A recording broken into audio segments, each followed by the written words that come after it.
Hello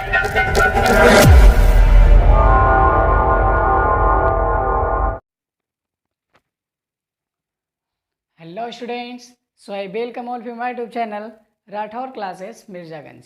तो आज आप लोग को ये चैप्टर नंबर 19 का पार्ट 7 मिल रहा है। कौन सा टॉपिक मिल रहा है? पार्ट 7 वाला टॉपिक, जिसमें हम क्या डिस्कस करने वाले हैं? निस्यंदन को सांद्रण करने की क्रियाविधि। कौन सी क्रियाविधि?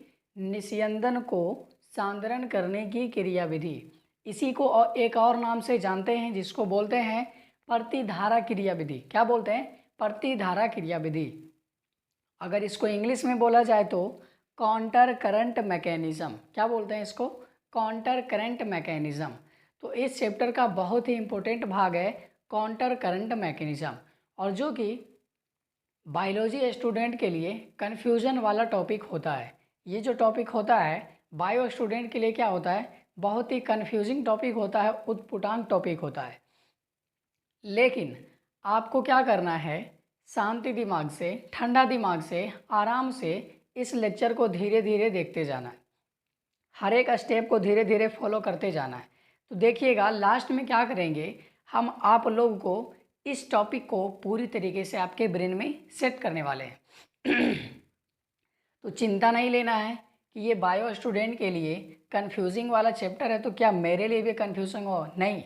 हम जितना चाहते हैं कि आपको जितना आसान से आसान तरीके से आपको दिया जाए, जितना आसान से आसान तरीके से आपको समझाया जाए, उसी प्रकार से हम यहाँ पे लिखते भी हैं, ठीक है ना? तो किताब का भी सारा पॉइंट क्लियर होगा, और इस टॉपिक में जो समझने वाला पॉइंट नहीं है वो भी क्लियर होगा, ठीक है ना? शॉर्ट तरीके से कैसे होगा आगे देखिए। पहले इतना बताइए कि आप हमारा चैप्टर नंबर 19 का पहले का सारा वीडियो देख चुके हैं क्या? क्यों क्यों ऐसा पूछ रहे हैं? क्योंकि इस टॉपिक में बहुत सारा चीज़ ऐसा यूज होगा जो कि पुराने लेक्चर में हम बता चुके हैं। तो जो पुराना लेक्चर नहीं देखे हैं, पहले जा कर के पुराना लेक्चर देख लें, तभी ये आगे समझ में आएगा, अन्यथा नहीं आएगा। मैं भी ये वादा कर रहा हूँ, ठीक है ना? खुद से बोल रहा हूँ, क्योंकि पहले का पार्ट जो पढ़ा चुके हैं उसी से रिलेटेड है। तो उससे रिलेटेड है तो पहले का पता होना चाहिए, उसके बाद ना आगे का समझ में आएगा। जी बिल्कुल। तो चलिए बिना देरी के, बिना बकवास किए, बिना बात किए वीडियो को शुरू करते हैं। और सबसे पहले बताते हैं कि काउंटर करंट मैकेनिज्म का मतलब क्या होता है। ये जो लिखा हुआ है कि प्रतिधारा क्रियाविधि या निस्यंदन को सांद्रण करने की क्रियाविधि, ये होता क्या है? तो ये क्या होता है, स्तनधारी जीवों में, जो भी स्तनधारी जीव होता है उसका किडनी में एक विशेष प्रकार का, उसके नेफ्रॉन में एक विशेष प्रकार का क्रियाविधि होता है। क्या होता है? एक विशेष प्रकार के क्रियाविधि होता है, जिसमें यहाँ पर प्रतिधारा कहने का मतलब एक दूसरे से उल्टा। प्रतिधारा कहने का मतलब एक दूसरे से उल्टा। प्रति मतलब उल्टा और धारा का मतलब बहना। प्रति का मतलब उल्टा और धारा का मतलब बहना। तो दो नली होगा, एक नली होगा नेफ्रॉन की नली और एक नली होगा वासा रेक्टा की नली। याद कीजिए, बता चुके हैं वासा रेक्टा क्या होता है। परिनालिका कोशिका जाल से हेनले के लूप के आकार का निकले हुए नली को क्या कहते हैं? वासा रेक्टा कहते हैं। क्या कहते हैं? वासा रेक्टा। और ये वासा रेक्टा किस में पाया जाता है? किस प्रकार के नेफ्रॉन में पाया जाता है? क्या वल्कुटीय नेफ्रॉन में पाया जाता है क्या? नहीं। किस में पाया जाता है? किसमें? मध्यांश नेफ्रॉन में। किसमें? मध्यांश नेफ्रॉन में पाया जाता है। जी हाँ बिल्कुल। तो आज उसी के बारे में बात करने वाले हैं कि प्रति का मतलब उल्टा होता है, धारा का मतलब बहाव होता है। तो उसी में जो भी होगा, क्या होगा? हेनले के लूप में क्या बहेगा? निस्यंदन बहेगा ना। क्या बहेगा? निस्यंदन। कैसे? क्योंकि जो गुच्छीय निस्यंदन की प्रक्रिया है उसके द्वारा पीसीटी में क्या आता था? 100% निस्यंदन आता था। फिर वहाँ से 99% क्या होता है? रीअब्जॉर्प्शन, पुनः अवशोषण हो जाता है। बाकी जो 1% वो किस में बदल जाता है? मूत्र में बदल जाता है क्या? फिर वो कहाँ आएगा? नीचे हेनले के लूप में आएगा। फिर वो डीसीटी में जाएगा। फिर वो वहाँ से संवाहक नली में जाएगा। इसके सहारे वो आगे करके बाहर जाएगा। तो इस प्रकार से हेनले के लूप में क्या आया? निस्यंदन आया क्या? जी हाँ, निस्यंदन आया। तो इस प्रक्रिया में निस्यंदन बहता है, और आपको पता होगा कि हेनले के लूप में दो भुजा होता है। कितना भुजा होता है? दो भुजा होता है। एक होता है अवरोही वाला जो नीचे जा रहा होता है, एक होता है आरोही वाला जो ऊपर आ रहा होता है। ठीक है, इतना तक ओके। और क्या होता है? लेकिन जो वासा रेक्टा का है, वासा रेक्टा में भी दो भुजा होता है। किसमें? वासा रेक्टा में भी दो भुजा होता है, लेकिन हेनले के लूप का जस्ट उल्टा होता है। हेनले के लूप का जस्ट उल्टा होता है। इसका कहने का मतलब क्या हुआ? अगर ये है हेनले का लूप, ये किसका लूप है? हेनले का लूप है। ठीक है, ये बना दिए हेनले का लूप है। और ये मान लीजिए है आपका, ये है वासा रेक्टा। ये कौन सा रेक्टा है? वासा रेक्टा है। ठीक है, ये आपका वासा रेक्टा है, घबराना नहीं है, कोई बात नहीं है। हरा वाला क्या हो गया आपका? हेनले का लूप हो गया। हरा वाला क्या हो गया? हेनले का लूप हो गया। ठीक है, और जो लाल वाला ये लिख देते हैं loop of Henle, loop of Henle, Henle का लूप। और ये जो लाल वाला है ये क्या है? वासा रेक्टा है। ये क्या है? वासा रेक्टा। तो इसका कहने का मतलब क्या हो कि दोनों भुजा उल्टा होता है। अच्छा, जब हम लूप ऑफ हेलने में नीचे की ओर जाते हैं तो ये कौन सा भुजा होता है? अवरोही वाला। कौन सा वाला? अवरोही वाला। ठीक है, अगर लूप ऑफ हेलने में ऊपर की ओर जाते हैं तो ये कौन सा भुजा होता है? आरोही वाला। कौन सा भुजा होता है? आरोही वाला। ठीक है, लेकिन वासा रेक्टा में जो भी रक्त का बहाव होता है वो लूप ऑफ हेलने के उल्टा होता है। कैसे होता है? लूप ऑफ हेलने के उल्टा होता है। इसका मतलब ये हुआ कि रक्त इधर से बहेगा और निस्यंदन इधर से बहेगा। समझ रहे कुछ? और दूसरा मार्कर, एक सेकेंड, दूसरा मार्कर लाने दीजिए। हाँ, तो ले आए दूसरा मार्कर। देखिए, ये है वासा, ये है हेलने का लूप, हरा वाला है, और ये लाल वाला क्या है? वासा रेक्टा है। तो इसका कहने का मतलब क्या हुआ? प्रति का मतलब उल्टा। तो हेनले का लूप में ऐसे करके निस्यंदन ऊपर से आ रहा है, निस्यंदन इधर से इधर आ रहा है, तो और अवरोही क्रम में पहले जाएगा, उसके बाद ऊपर जाएगा आरोही क्रम में, तभी ना ये किस में जाएगा? डीसीटी में जाएगा और संवाहक नली में खुलेगा। ठीक है, लेकिन हेनले के लूप में ऐसे बह रहा है, निस्यंदन कैसे जा रहा है? पहले नीचे जा रहा है, उसके बाद ऊपर जा रहा है, लेकिन सबसे पहले अवरोही भाग से किधर जा रहा है? आरोही भाग की ओर जा रहा है। लेकिन इधर देखिए क्या होता है, इधर वासा रेक्टा का क्या होता है? इधर से रक्त आता है, इधर से ऐसे करके रक्त आता है इधर से। तो ये कौन सा भाग हो गया? अवरोही भाग। कौन सा भाग? अवरोही भाग। किसका? वासा रेक्टा का। अच्छा, जब इधर से आ रहा है रक्त, इधर से रक्त आ रहा है फिर इधर से निकल रहा है, तो ये कौन सा भाग हो गया वासा रेक्टा का? आरोही वाला भाग। कौन सा भाग? आरोही भाग। इसका मतलब क्या हुआ कि अगर हेनले का लूप इधर अवरोही भाग है तो वासा रेक्टा का इधर कौन होगा? आरोही भाग होगा। अगर इधर हेनले का लूप आरोही भाग है तो वासा रेक्टा का कौन सा भाग होगा? अवरोही भाग होगा। एक दूसरे के उल्टा होना चाहिए। क्या होना चाहिए? एक दूसरे के उल्टा। ये पहले समझना होगा। तो ये समझ में आ गया क्या? ठीक है, तो अब ये यहाँ पे बता रहे हैं, देखिए क्या है, सभी स्तनधारी जीव में सांद्रण मूत्र का निर्माण होता है। किसका निर्माण होता है? सांद्रण मूत्र निर्माण होता है, सांद्रण मूत्र उत्पन्न होता है। ठीक है, या उत्पादन करता है। इस प्रक्रिया में प्रतिधारक क्रिया विधि क्या है? नाम से ही पता चल रहा है कि कोई क्रिया है, कोई प्रक्रिया है। तो इस क्रिया विधि में दो नली भाग लेता है। कितना नली भाग लेता है? दो नली। कौन कौन सा नली है? एक है हेनले का लूप, बना चुके हैं, और एक क्या है? वासा रेक्टा है, वो भी बना चुके हैं। ठीक है, हेनले का लूप आपका हरा वाला है और वासा रेक्टा आपका लाल वाला है। क्लियर है? अब देखिए क्या हो रहा है, हेनले के लूप में क्या बहेगा? हेनले के लूप में क्या बहेगा? ऊपर से निस्यंदन आ रहा है तो निस्यंदन ही बहेगा। तो हेनले के लूप में निस्यंदन का प्रवाह होता है। किसका प्रवाह होता है? हेनले के लूप में निस्यंदन का प्रवाह होता है।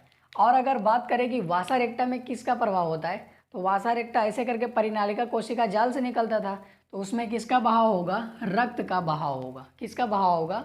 रक्त का बहाव होगा। और एक बात, वो ये दोनों क्या होगा, अगर हेलने का लूप का दोनों भुजा में बात करें या वासा रेक्टा के दोनों भुजा में बात करें, तो वो जो भी बहाव है वो एक दूसरे की विपरीत दिशा में होगा। वो एक दूसरे के किस में होगा? विपरीत दिशा में होगा। कैसे? देखिए, ये हेनले के लूप के लिए अवरोही भाग है, लेकिन वासा रेक्टा के लिए आरोही भाग है। हो गया ना विपरीत? ये इसमें निस्यंदन ऐसे करके जा रहा है, वासा रेक्टा में ऐसे करके आ रहा है, तो उल्टा हो गया ना। और ये वाला देखिए आरोही वाला भाग है, तो इधर है वासा रेक्टा के लिए अवरोही वाला भाग है। तो एक दूसरे के लिए क्या होता है? विपरीत दिशा में होता है। क्लियर है? उसके बाद देखिए, ये जो हेनले का लूप है और ये जो वासा रेक्टा है, इसके बीच में बहुत सारा द्रव्य पाया जाता है। क्या पाया जाता है? बहुत सारा द्रव्य पाया जाता है, या इसके बीच में जो भी गैपिंग दिखाई दे रहा है आपको, उसको बोलते हैं मध्यांशी अंतरकाश। क्या बोलते हैं? Medullary interstitium. क्या बोलते हैं? मेडुलरी इंटरस्टिशियम बोलते हैं, हिंदी में मध्यांशी अंतरकाश कहते हैं। ठीक है, तो जो भी होता है हेनले का लूप और जो भी होता है वासा रेक्टा, इसके बीच में क्या पाया जाता है?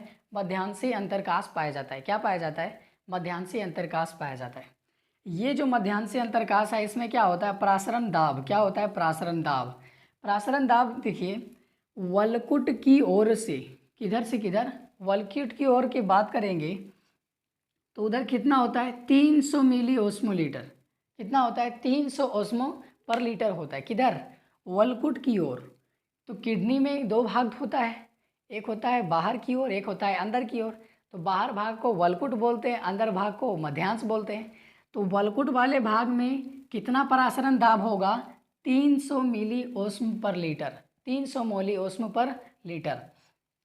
और अगर अंदर वाले भाग की बात करेंगे, मध्यांश की ओर की बात करेंगे, तो उसमें कितना होता है? 1200 मिली ओस्मोलीटर। कितना होता है? 1200 मिली ओस्मोलीटर। इसका मतलब क्या हुआ कि अगर दाब पूछा जाए कि मध्यांश के बाहर से भीतर की ओर लगातार बढ़ते जाता है, यहाँ पर क्या हो रहा है? परासरण का दाब, ये जो परासरण का दाब है मध्यांश के बाहर से, मध्यांश के बाहर से मतलब क्या हुआ? ये हुआ वलकुट हुआ। ठीक है, तो मध्यांश के बाहर से यानी कि बलकुट से भीतर की ओर, भीतर की ओर मतलब मध्यांश की ओर जाने पर लगातार बढ़ता है। जाने पर क्या होता है? लगातार बढ़ते जाता है। तो देखिए, बाहर की ओर कितना परासरण दाब है? 300 मिली ओस्मल। और अंदर की ओर कितना परासरण दाब है? 1200 मिली ओस्मल पर लीटर। तो देखिए, बाहर से अंदर की ओर जाने पे बढ़ता जा रहा है क्या? जी हाँ, बढ़ता जा रहा है। बाहर की ओर 300 है और अंदर की ओर 1200 है, तो बाहर से अंदर की ओर बढ़ता जा रहा है। ठीक है, ऐसा होता क्यों है? ऐसा होता है दो चीज़ के कारण। कितने चीज़ के कारण होता है? दो चीज़ों के कारण, या तो NaCl के कारण या तो यूरिया के कारण। NaCl तथा यूरिया के कारण ऐसा होता है। कैसा होता है कि ओस्मो पर लीटर क्या होता है? बदल जाता है। किसके किसके कारण होता है? NaCl के कारण और यूरिया के कारण ऐसा होता है। आगे देखिए, अब आगे ये बताना जा रहे हैं कि क्या होता है, कैसे होता है, ये पूरा क्रियाविधि क्या होता है। तो प्रतिधारा क्रियाविधि कहते किसको है? प्रति कहने का मतलब उल्टा और धारा कहने का मतलब बहाव। तो दोनों नली में उल्टा बहाव होगा। अगर हेनले के लूप में ऐसे बह रहा है तो वासा रेक्टा में ऐसे बहेगा, एक दूसरे के उल्टा बहेगा। एक दूसरे के क्या बहेगा? उल्टा बहेगा। ठीक है ना, इस प्रकार से। तो इसी प्रकार से क्या होता है? एक दूसरे में उल्टा बहाव हो करके मूत्र को सांद्रित किया जाता है। मूत्र को क्या किया जाता है? सांद्रित किया जाता है। और ये दोनों नली मिलकर एक विशेष प्रकार की क्रियाविधि को अपनाता है, जिसके कारण मूत्र क्या हो जाता है? सांद्रण हो जाता है। और इसी को बोलते हैं प्रतिधारा क्रियाविधि। क्या बोलते हैं? प्रतिधारा क्रियाविधि। तो अब मेन फोकस यहाँ पे देखना है। ठीक है ना, अब देखिए पिछले क्लास में जो बताए थे उसका क्या प्रयोग होने वाला है वो देखिए।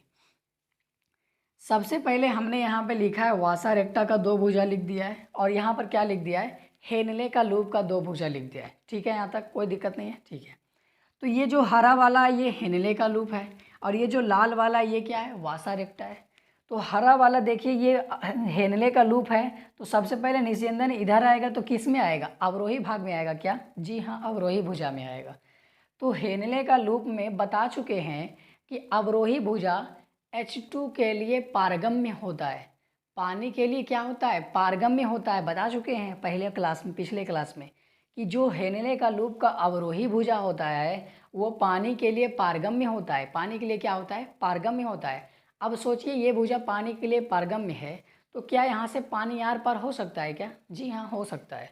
तो क्या होता है, अगर ऐसे इसमें ये बह रहा है तो वासा रेक्टा इधर से बहता है, उसके उल्टा बहता है। और वासा रेक्टा का जो आरोही भुजा होता है, वासा रेक्टा का कौन सा भुजा है? आरोही भुजा है। वो क्या करता है? H2O का परिवहन करता है। किसका परिवहन करता है? H2O का। इसका मतलब क्या हुआ?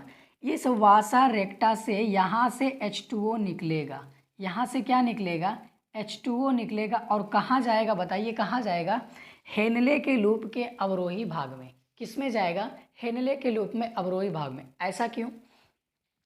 क्योंकि हेनले का लूप का जो अवरोही भाग है वो पानी के लिए पारगम्य होता है, तो इसमें पानी जा सकता है। तो यहाँ से क्या होता है, वासा रेक्टा का आरोही भाग, वासा रेक्टा का आरोही भाग यहाँ से जल निकालता है और कहाँ भेज देता है? हेनले के लूप के अवरोही भाग में, क्योंकि अवरोही भाग क्या है? पानी के लिए पारगम्य है। तो इस प्रकार से यहाँ पर जो भी निस्यंदन होता है वो क्या हो जाता है? विनियमित हो जाता है। क्या हो जाता है? विनियमित हो जाता है, विनियमित हो जाता है। ओके, इतना हो गया, एक साइड हो गया, ठीक है। अब ये निस्यंदन नीचे की ओर आ रहा है, ये निस्यंदन क्या हो रहा है? नीचे की ओर आ रहा है। तो ये देख लीजिए है बाहर की ओर, ये किधर है? बाहर की ओर है। और ये किधर है? अंदर की ओर। ये किधर की ओर है? अंदर की ओर है। तो क्या बोल रहे थे? बाहर की ओर कितना मिली ओस्मोल रहेगा? 300 मिली ओस्मोल, 300 मिली ओस्मोल पर लीटर। और अंदर की ओर कितना रहेगा? 1200 मिली ओस्मोल पर लीटर, ठीक है ना। तो इस प्रकार से क्या होगा, जैसे जैसे नीचे जाएंगे वैसे वैसे क्या होगा? बढ़ते जाएगा। जैसे देख लीजिए 400 हो जाएगा, 500 हो जाएगा, 600 हो जाएगा, 800 हो जाएगा, 1000 होगा। इस प्रकार से क्या होते जाएगा? बढ़ते जाएगा। प्रासरण दाब बढ़ते जाएगा, बाहर से अंदर की ओर प्रासरण दाब बढ़ते जाएगा। बाहर का 300 होता है, अंदर का 1200 होता है। तो बाहर से अंदर की ओर जैसे जैसे जाते हैं वैसे वैसे प्रासरण दाब क्या होता है? बढ़ते जाता है। क्लियर है? तो क्या हुआ, ये जो हेनले का लूप वाला अवरोही वाला भाग है ये पानी के लिए पारगम्य होता है। तो क्या किया, जो भी वासा रेक्टा है उसके उल्टा में जो भी रक्त बह रहा है तो उसमें क्या किया, रक्त से क्या किया? पानी को बाहर निकाला। रक्त से क्या किया? पानी को बाहर निकाला। कौन से भाग से? आरोही भाग से। वासा रेक्टा के आरोही भाग से पानी निकला। वासा रेक्टा के आरोही भाग से क्या निकला? पानी निकला। H2O का परिवहन हुआ। और ये पानी कहाँ चला गया? हेनले के लूप के अवरोही भुजा में। किस में गया? हेनले के लूप के अवरोही भुजा में। तो वो क्या था? पारगम में था। वो पानी के लिए क्या था? पारगम, इसीलिए उसमें चला गया। यहाँ से पानी निकला, वासा रेक्टा के आरोही भुजा से पानी निकला और हेनले के लूप के अवरोही भुजा में चला गया, क्योंकि यह पारगम में था। यहाँ तक क्लियर है? ओके, इस प्रकार से विनियमित होता है। उसके बाद देखिए, ये हेनले का लूप का अवरी कौन सा भुजा है? आरोही भुजा। कौन सा भुजा है? आरोही भुजा। तो आरोही भुजा ऊपर है क्या? इस प्रकार से ये कौन सा भुजा है? हेनले के लूप का आरोही भुजा है। और वासा रेक्टा का ये कौन सा भुजा है? अवरोही भुजा है। कौन सा भुजा है? अवरोही भुजा है। एक दूसरे के उल्टा होता है ना, बता चुके हैं। तो आरोही भुजा में क्या हो रहा है? ये लवन के लिए पारगम्य होता है। ये जो हेनले का लूप का जो आरोही भुजा है बता चुके हैं कि ये लवन के लिए पारगम्य होता है। किसके लिए पारगम्य होता है? लवन के लिए। तो इसलिए इसका आरोही भुजा, हेनले के लूप के आरोही भुजा NaCl का परिवहन करती है। किसका परिवहन करती है? NaCl का परिवहन करती है। इसका मतलब क्या हुआ, इस आरोही वाले भुजा से NaCl निकलेगा और वासा रेक्टा के अवरोही भुजा में जाएगा। हेनले के लूप के आरोही भुजा से NaCl निकलेगा और कहाँ जाएगा? वासा रेक्टा के अवरोही भुजा में जाएगा। ओके, तो हेनले का लूप का जो भी आरोही भुजा है वो क्या करेगा? लवण निकालेगा। लवण के लिए पारगम्य होता है तो लवण का परिवहन करेगा। लवण में मेनली क्या होता है? NaCl होता है। क्या होता है? Sodium chloride. तो इसी का परिवहन करता है। तो यहाँ पर आरोही वाले भुजा से क्या निकलता है? NaCl निकलता है। यहाँ से NaCl निकलता है और इसमें चला जाता है NaCl। यहाँ से निकल करके NaCl इस प्रकार से चला जाता है। किस में जाता है? ये है हेनले का लूप का आरोही भुजा और ये है हेनले के लूप का, ये है वासा रेक्टा का अवरोही भुजा। उल्टा होना चाहिए ना, ठीक है। तो जैसे ही क्या हुआ, इसमें NaCl आया तो क्या हुआ? वासा रेक्टा का अवरोही भुजा क्या हो जाता है? विनियमित हो जाता है। वासा रेक्टा का अवरोही भुजा क्या हो जाता है? विनियमित हो जाता है। इसमें क्या होता है देखिए, इधर उल्टा होता है। अगर इधर हम उल्टा देखेंगे तो उल्टा कैसे होगा? यहाँ पर हो जाएगा 300 मिली उसमें, ठीक है, ओके। और यहाँ पर क्या रहेगा? 1200 मिली उसमें। ऐसे कैसे रहेगा? इस प्रकार से रहेगा। देखिए इसमें क्या हो रहा है? NaCl मिल रहा है। क्या मिल रहा है? NaCl। किसमें मिल रहा है? वासा रेक्टा के अवरोही भुजा में। वासा रेक्टा के अवरोही भुजा में। अगर ये आपको कचाहिन लग रहा है तो सिर्फ दो बातों पर गौर कीजिए। कितने बातों पर गौर कीजिए? दो बातों पर। एक है हेनले का लूप, दो ही पाइप भाग लेता है ना इसमें। एक हेनले का लूप भाग लेता है और एक क्या लेता है? वासा रेक्टा भाग लेता है।